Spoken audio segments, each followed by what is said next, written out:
Well, welcome into this conversation of did she really say that? And I am so excited for this conversation because one of the things that we often struggle with is our voice, especially as women. And when it comes to the world of business, sometimes we feel like we have to hide our voice, minimize who we are. And you know what? Dr. Downing, right? Correct? Downing. Yes, Yeah. Downing is like, nope, we need to raise our voice and have some fun with this. So she's just not just a clinical psychologist with a degree from a prestigious university, but she's a woman who's cracked open one of the most personal challenges any one of us can face, the fear of our using our own voice. And I love this introduction because it really is the fear of our own voice. And I know I've experienced this, right? So, despite decades of expertise in human behavior, Doreen secretly struggled with the intense public speaking anxiety. Ooh, lots of anxiety around it from the sounds of it, right?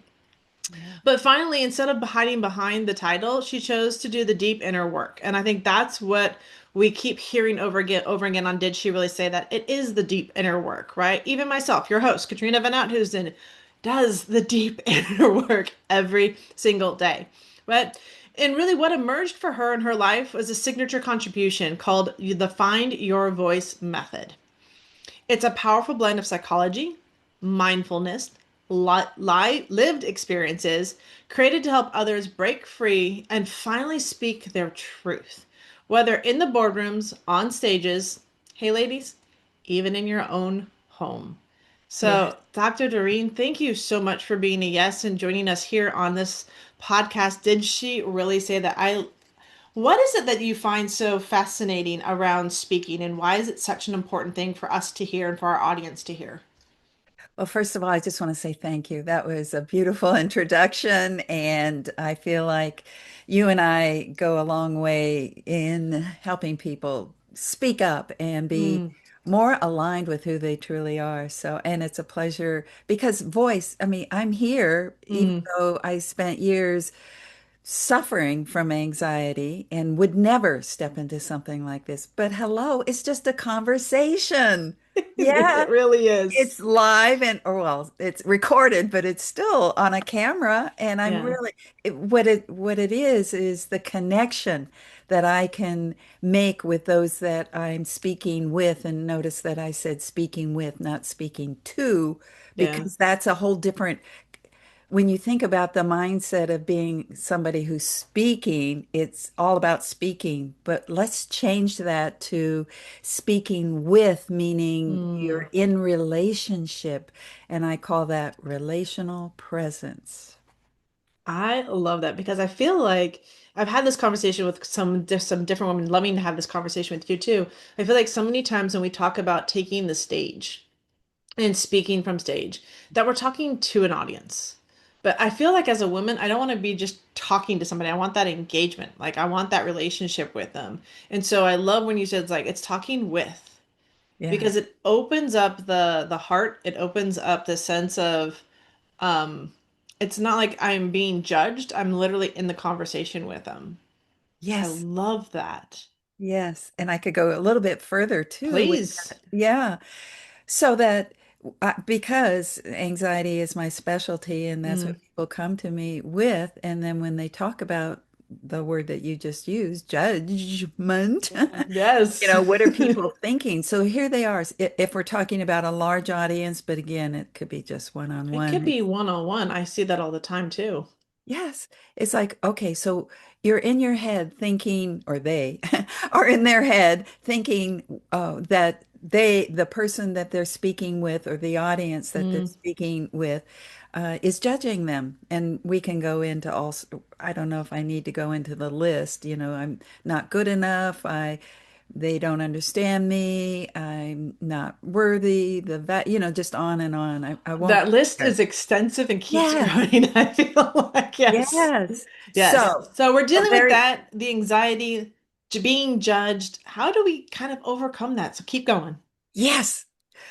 Well, if we're talking about the witness that you and I have landed on today, it if you're in your own body, Mm. grounded, and that's a whole part of the beginning of my process is learning how to quiet the mind and how to regulate the nervous system. But this is further down the process in my 7 steps, but I'll just go straight to it right now.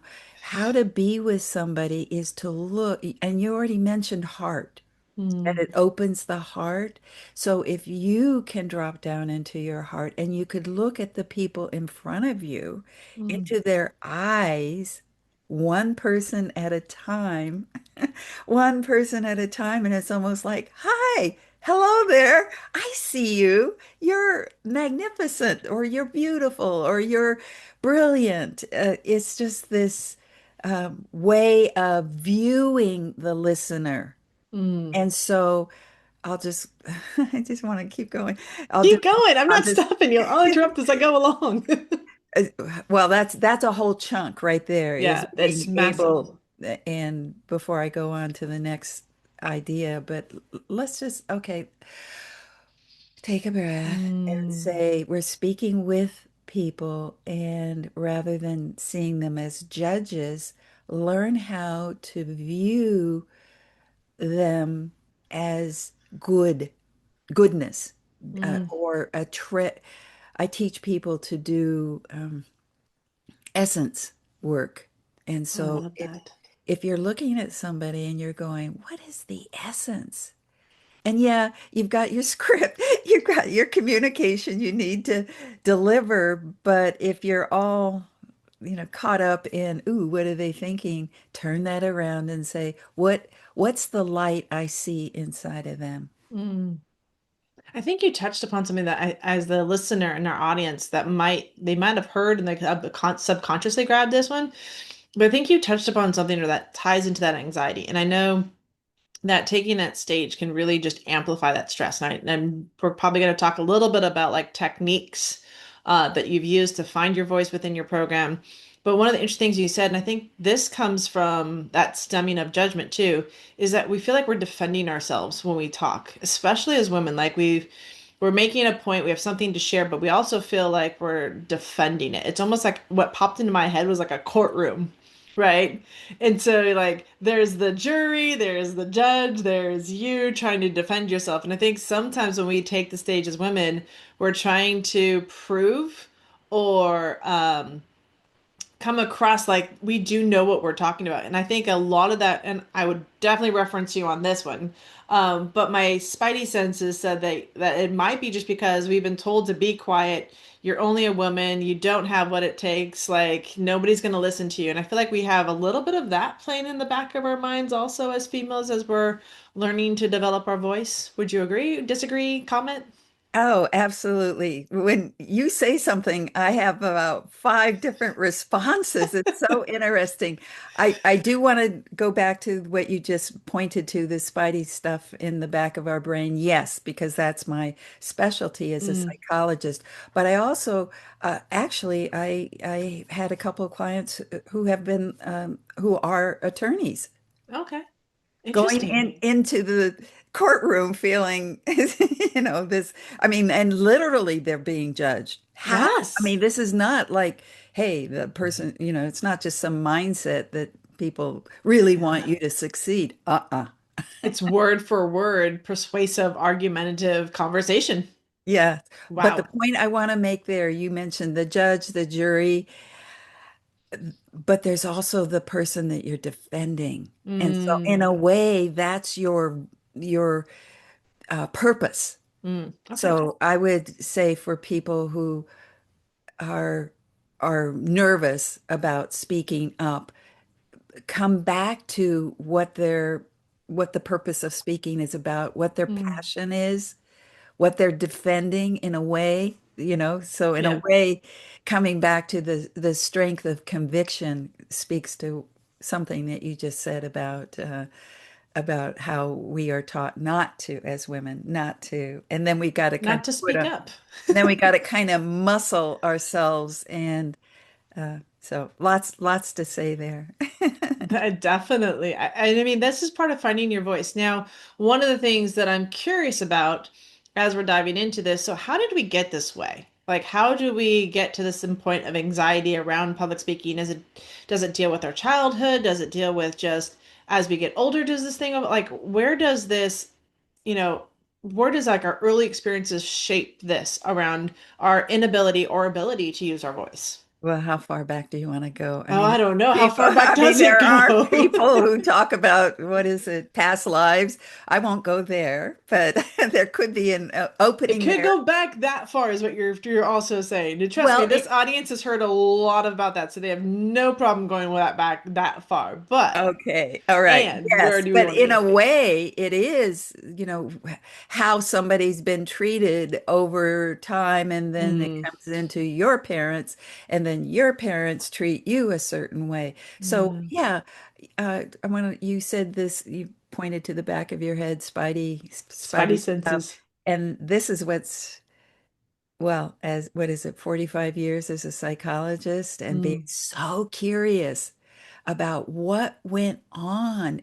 Yeah, you came into this world as a beautiful being, mm, and maybe you might have had, like myself, a little more, introversion, so it's not as easy to put yourself up in front of people and express yourself. So that's okay.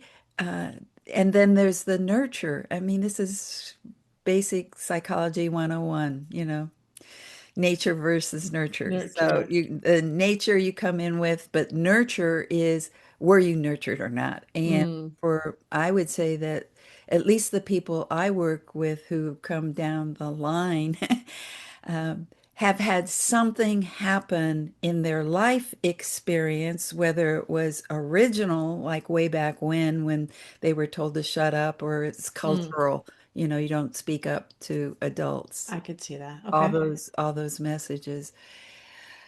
But there's also teachers, there's also Mm. school, bullying, social, and then as people grow further, there's work environments that, and Can shape that too. you mentioned that, like corporate environments where I've had many people I've worked with who say that they've been choked by the corporation. Yeah, I So, can see that. so when you say, well, where did it stem?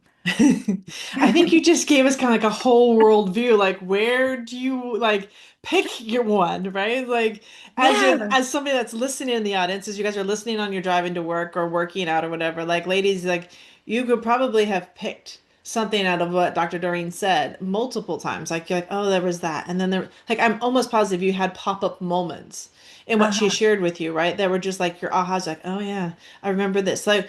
So it's never just like one thing. It's kind of can be a collection of little things, little no's, little silence your voice type of things that have come across. Nice. So that leads me to the question, and I know we could continue to dive deeper into this, but then what does it really mean to find your voice with you? Like, what does that actually mean?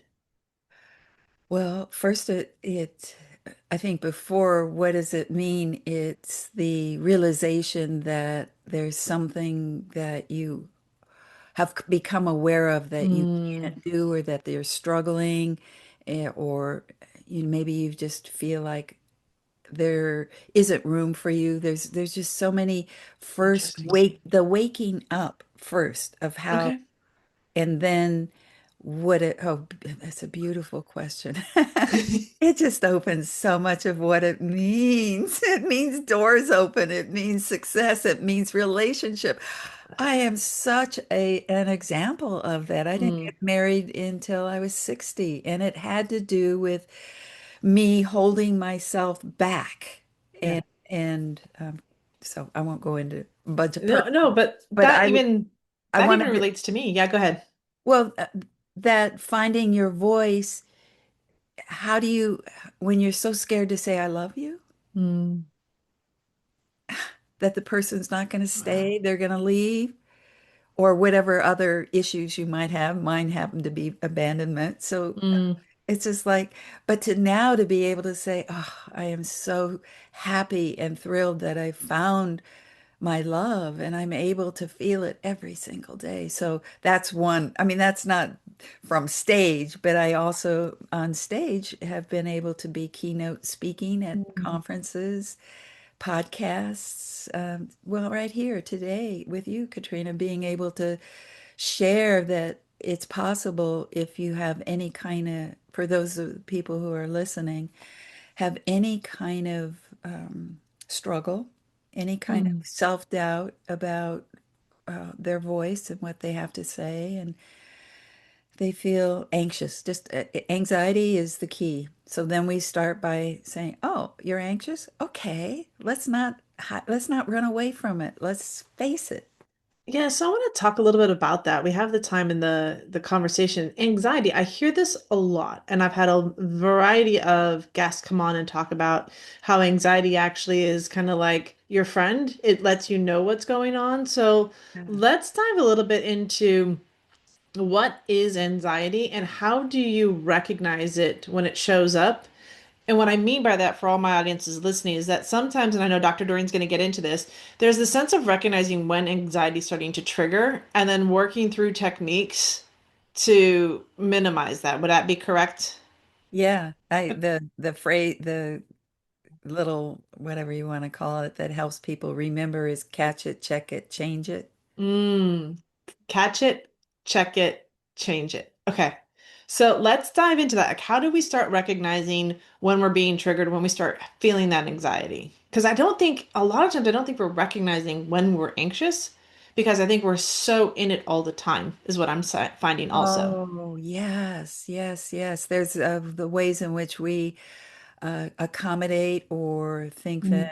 that actually it's denial in a way. Yeah, yeah, Yeah. I'm okay, or I'm just gonna. A lot of times people talk about white knuckling it through Mm. presentation, or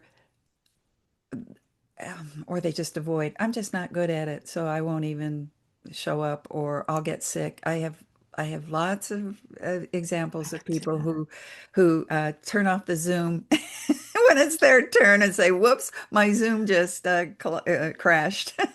All of a sudden, I have no video. I can't be on here Yes, anymore. Yes. yes, yes. It's So it. you were talking about the anxiety Yeah, and like what triggers the that? Like, awareness. yep. Well, the Spidey stuff you pointed to Mm. earlier, those live in our memory. And just because we're, what, 20, 30, 40 years down the line doesn't mean that they aren't resting in there with their little Wow. with their Little little fingers ready fingers to go. Yes. ready to grab you or ready to push the alarm, so that Yep. so then so the becoming aware, you have to, I think, be part of a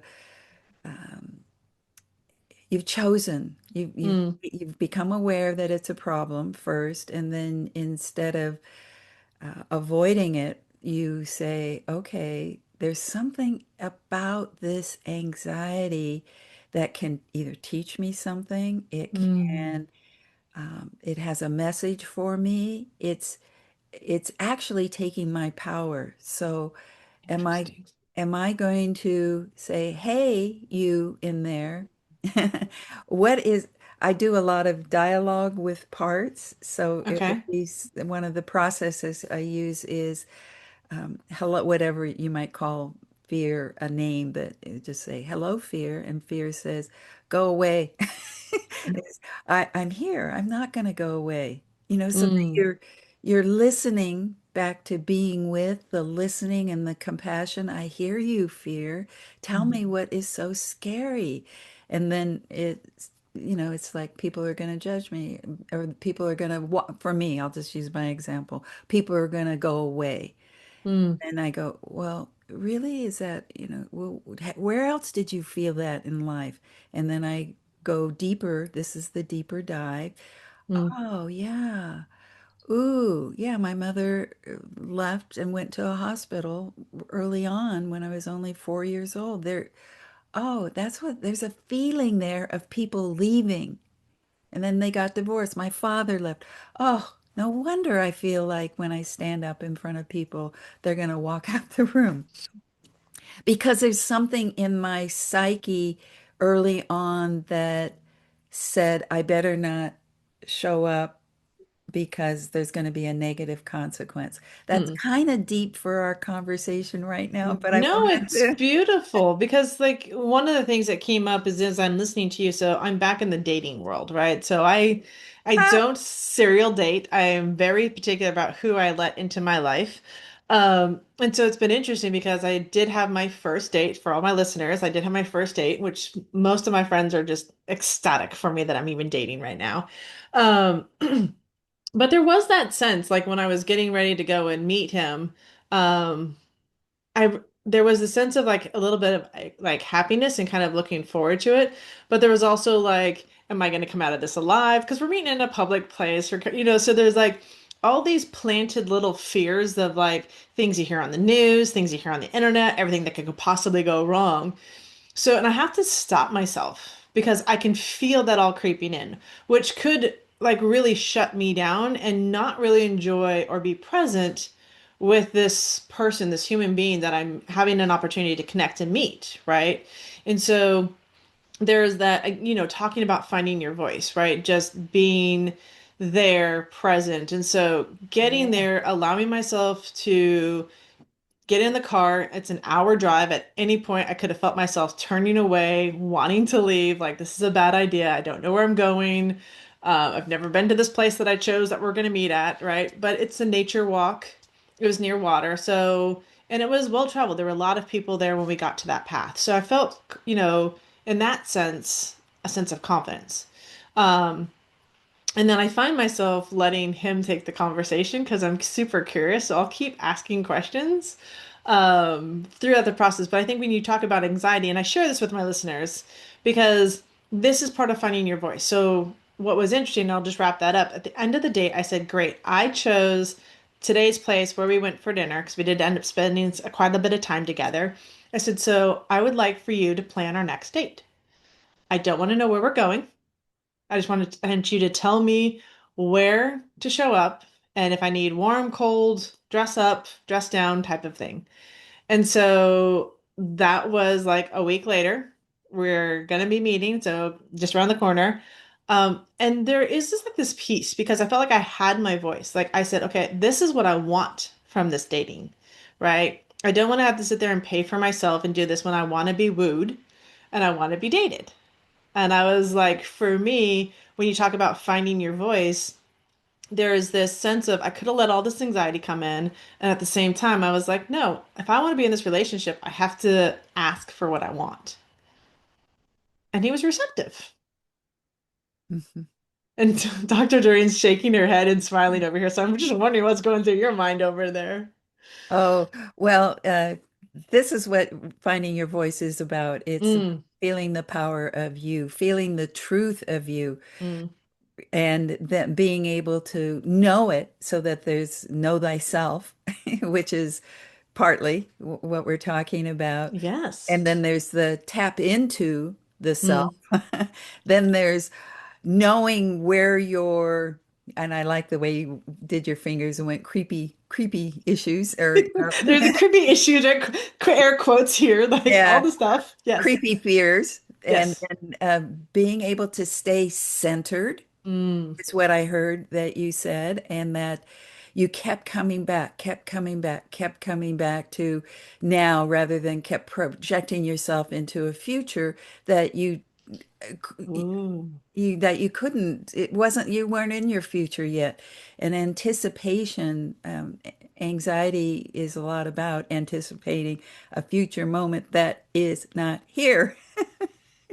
Can you say that again? What is anxiety? It's anticipating a future moment that Is not here. Right? Right? And so people are when it comes to speaking or giving a speech in a an arena or something, they're anticipating and rehearsing. They're seeing it in their mind and then they get afraid. That's what anxiety is about because oh. they're living in the future. They aren't living in the now. And you used a really powerful word that I think is, if I could leave anything today with listeners, it's about presence. You Mm. used the word about how you just showed up, you were present, right? That's where that's the secret. Presence. It is. And I just remember having that conversation. I said, this is a dance. I said, and I Hmm. don't know where this conversation is going to go, but we're two individuals dancing in a conversation. And that for me, I think when you talk about finding your voice is understanding that you are participating in that conversation always. Yes. And so what is truth? Are you, when you say you are always participating in the conversation, where do you know, do you have the feeling of voice? It's a sense. It's a, Mm, is it coming from, it has to come from inside, not your head for me. It feels like my agree. my heart, my gut, my soul, there's just something about, and that's why the journey to find your voice and the method I have, the last step is be yourself. Mm. Because that's partly what the discovery is, well, who am I? It's not just about having a voice, it's about being who you are. And out of that, we work on having a voice, what that means. Yeah, so talk about this journey. This is something I definitely want. I know you've got a beautiful seven-step guide to fearless speaking. So what is it like to work with you? What can the audience expect? If they're struggling to find their voice, if they're feeling a little bit of anxiety around this, what is it that you're providing? What is the journey they get to experience with you? First, they get to go with me. Yes! That's a win right there, audience. You just saw me throw my arms up, so that's a win right there. So yes. So many people just feel that I give them such safety and no judgment. And so the first chunk that we need to do is to help people say what you and I did a few Mm, minutes ago about fear, mm, and how to catch it, change it. And we I have something called face, embrace, and replace when it comes to mm. fear. So that there are tools, techniques about learning how to face and how to move through fear, a little bit like the dialogue I just talked to you about, I like it. and embracing fear. Oh, maybe even dialoguing, hello, oh, I'm so sorry, you're so afraid. What is, like caressing, holding. I mean, there's some actual physical kind of, I'm doing it right now. You're the body hug. She's doing for Yes, those that are listening, she's got her arms wrapped around her, like almost like a hug, and you're just kind of rubbing her hands. Like there's a yes, sense of creating that security for yourself. yes, I And I love it. think I love it too because one of the things I've discovered for myself is a lot of times when you talk about, we're projecting towards the future of a possibility that could or could not happen, and that's the anxiety.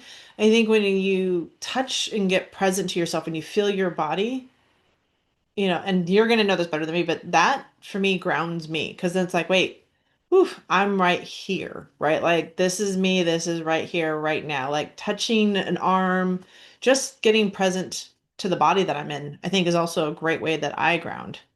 Yes, present moment exercises. I use a lot of those, I whether love that. listening to a sound way far Ooh, away or listening to something closer. Visual too is another one that I use. So present moment exercises are powerful to bring you back. So anyway, the first part is, yeah, learning to manage fear. That's all the inner journey to find root cause. mm, I have another quick one about a person who said the audience was going to pounce on her. And when we did really. the deep dive, she remembered going through the area where there were vicious dogs. And one day, and Mm. she used this word, the dog pounced on me. And it was just like, oh, there it is. There's Yeah, the same word. Oh, this is, kind of like my story that I told yeah. you a few minutes ago about the link. So anyway, after we do the whole inner stuff, then there's well, let's talk about how to be still, how to be silent, how to be present. That's one of the Mm, steps. How to be seen. That was what we started with mm, today. And how do you see people? How do you be able to feel, stay present, kind of like on your date, and mm. really look at this person and be open and curious rather than judging. Yeah, you got to judge because, it There's is. still a little judging in the beginning Yes. for sure. But Yes. but it's like learning. Yeah, Learning yeah. about this person is what I think you were doing. And that's what dating is about. So Mm. just the steps lead to be yourself. And when you are yourself and true to yourself, voice flows. Yeah, and I think what Dr. Doreen has shared with you, all our audience and everybody that's listening, is, first off, I will say one of the things that I feel like makes you safe is your tonality of voice. There is something so soothing about being in your presence. And I remember this from our last conversation when I was on your podcast, and there's just like this calming tone and sense of who you are. And I think that invites people to come in and really want to spend the time with you because you feel like there's this sense of like, I see you, I hear you, I'm here for you. That's what I get just in our conversation. And so if you're looking to speak, if you're looking to really own your voice or finding your voice, then Dr. Doreen is absolutely somebody that I would say, like, if you're drawn to her, dive deeper, right? And I think the best gift you have is your 7-step guide to fearless speaking. So what does that look like when somebody clicks on the link down in the show notes and they see that? What's their next experience they get with you? Well, they get a 15-page guide where I go through each of the 7 steps. Mm. And I don't do as much around the fear. That's a whole nother process. But I just wanted to give people a way to uh, regulate and have some tools. So the 7 steps are there. And I love that because this is your invite. So the first thing is to grab the 7 steps, see for yourself. It costs you nothing to learn. And here's the other beautiful thing as I share with our audience is I don't know who is listening right now that has a friend or another person out there that needs to hear what Dr. Doreen has just shared with us. So sometimes it's not what you need, but maybe there's somebody in the back of your mind that popped up and you're like, oh, I should share this with this friend. That's the invite for this. Because I know that my audience is super connected and you guys all want to help each other as women. And for the men that are listening, you want to better us all. So if there is something that you heard or resonated or you felt compelled to share, then grab the download for yourself, share that with a friend of yours, help us expand the message around what it is to find your voice, to reduce the anxiety, to step into who you are, and work with someone as incredible as Dr. Doreen because that's the gift of your listening and the gift of your ability to share. So it's not just what you're getting from for yourself, but I invite you as my audience, like always, who do you know that would benefit from this conversation today? Mm. And I invite you to come play with us because that's what Did She Say That is all about. So before I let this conversation go, I've got one last question for you, Dr. Doreen. You ready? Yes. So this podcast is called Did She Really Say That? And we're pretty bold and pretty daring. So has there ever been a moment when you're talking to a client and you've said something to them and they went, "Oh my gosh, did she just really say that?" Or, "Oh my gosh, did she really just do that?" Or something to that effect. Oh, great. Yes. It takes me a moment, but I will find it because I know that that is so true that we walk around in the world and yeah, a friend. Actually, she comes to mind right now because she's just been diagnosed with Mm. cancer. Oh. And I have to say that it sounds a little like your date situation, but she wanted more from me. So she said that she was always reaching out to me and I wasn't reciprocating as much. And Mm. I said, the truth is, because this is it, it's the truth. Like, I can't believe she said that is more from truth for me. And I said, the truth, and I won't say her name, the truth is, I don't want to. Oh, I'm kind of got chills right now because it was so true. I have other priorities in my life, and that's hard to Mm. say to a friend who wants to Oh, be with me and yes. who adores me, and so it was you could tell there was a little bit of a shock there, but it was truth, and it just felt like, oh, finally we're there because there was always a little bit of a little bit of guilt. Maybe I should. I haven't. And, just finally getting to the truth, declaring Mhm. that's not my priority. Mm. I love how you say that too, because I think you just gave permission Uh, for women to say no. And so many times we feel like we have to do something that's the expectation of us. And I think you just gave a beautiful moment and a breath for our audience that just goes, oh, so I'm not the only one that has those moments, right? So thank you for that gift. Honestly, thank you for the gift of your time today. Thank you for the gift of the 7 guides to fearless speaking and just your graciousness and just talking about what anxiety does, what your program offers for the journey to find your voice and working with you and just sharing your most authentic self and giving me permission to be open and transparent with you on this conversation. So thank you. Any last minute words for our audience and anything you want to share with them before we wrap up? Uh, I don't have any words to share specifically except for all those who are listening to you and are fans of you. I just admire you so much. I just feel like, gee, folks, you've got a gift here if you're listening to this today, not only because you get to hear some of what I get to offer you, but Katrina is certainly. I used the word brilliant before, but she shines, she's powerful, and I just think you're a gift to this world. I've said gift many times. So, people who are listening, keep listening. Thank you so much. All right, audience, from those of Did She Really Say That? Dr. Doreen has said that. She has shocked you, awed you, and amazed you. So, as you always know, continue to share out, share the love, and for, helping to make this one of the top podcasts here on Spotify and on other platforms, and really being one of the top listened to. That we're coming to find out as we're wrapping up the 2025, heading into the 2026 year. So keep sharing, keep promoting, and thank you all, and we'll see you on the next episode.